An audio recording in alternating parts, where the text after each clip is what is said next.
নতুন বছর মানেই নতুন প্রত্যাশা। ২০২৫ সালকে ঘিরে খুলনার জনমনের প্রত্যাশা নিয়ে জানাতে যুক্ত হচ্ছেন সহকর্মী নূর ইসলাম রকি। রকি, নতুন বছর ঘিরে কি আশা ব্যক্ত করছেন সাধারণ মানুষ? ইশিকা, প্রথমেই নতুন বছরের শুভেচ্ছা জানাই আপনাকে। খুলনায় কিন্তু নতুন বছরের যে আয়োজন তা কিন্তু আসলে ছোট ছোট পরিসরে বিভিন্ন জায়গায় হচ্ছে। গতকাল রাত থেকে কিন্তু নতুন বছরকে স্বাগত জানাতে আসলে বিভিন্ন অনুষ্ঠানের আয়োজন করেছে। আমরা বিভিন্ন শিক্ষা প্রতিষ্ঠান ঘুরেছি, বিভিন্ন বিশ্ববিদ্যালয়ে ঘুরেছি। কয়েকজনের সাথে কথা বলেছি। তাদের মূলত যে উদ্দেশ্য যে নতুন বছরে তারা বিগত বছরে যত গ্লানি আছে এগুলো মুছে আসলে সামনের দিকে এগিয়ে যেতে চায়। আমরা একটু কথা বলবো এখন যেখানে আছি, যে নতুন বছরে আপনার কি প্রত্যাশা আমাদের একটু বলবেন? আসলে নতুন বছর উপলক্ষে আমাদের যে প্রত্যাশা, বিগত দিনে আমরা দেখেছি দীর্ঘ ১৫-১৬ বছর একটা স্বৈর শাসক ছিল এই দেশে, যিনি খুব অত্যাচারের ভিতর থেকে এই দেশ শাসন করেছে। আমরা এরকম অত্যাচার আর কোনো সরকার দ্বারা চাই না। যে সরকারই আসুক, আমরা একটা সুসংগঠিতভাবে একটি সুন্দর দেশ গড়তে চাই। এবং ধন্যবাদ। আমরা আরেকটু জানতে চাইবো যে এই যে আপনি বিশ্ববিদ্যালয়ের স্টুডেন্ট, নতুন বছরে আপনার কি প্রত্যাশা?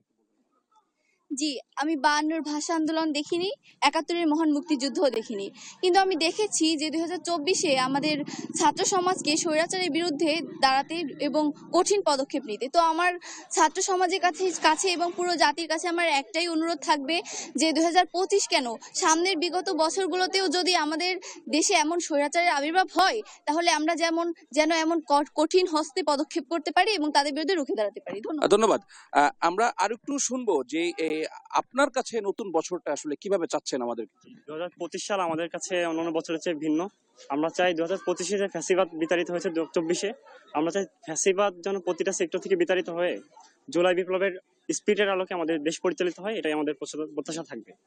ধন্যবাদ। দর্শক, আপনারা যেমনটি শুনছিলেন যে নতুন বছরে কিন্তু সর্বসাধারণের খুলনাবাসীর যে প্রত্যাশা, যে জুলাই আন্দোলনের পর যে নতুন দেশ বা নতুন যে স্বাধীনতা তারা পেয়েছে, এই স্বাধীনতাকে তারা ধরে রাখার জন্য আগামীতে তারা ভালো কাজ দেখতে চায় বর্তমান যারা দায়িত্বরত আছে দেশের, তাদের জন্য। পাশাপাশি এই সরকারের কাছে সাধারণ শিক্ষার্থী এবং সাধারণ মানুষের যে দাবি, সেটা হচ্ছে যে বিগত সরকারের আমলে যে অনিয়ম দুর্নীতি হয়েছে, এই অনিয়ম দুর্নীতি তারা বিচার দেখতে চায়। তো খুলনা থেকে নতুন বছরের প্রত্যাশা নিয়ে এটা ছিল আমার কাছে সর্বশেষ সংবাদ। ইশিকা। রকি, অনেক ধন্যবাদ আপনাকে। খুলনা থেকে জনসাধারণের প্রত্যাশার কথা জানছিলাম নতুন বছরে সহকর্মীর কাছে।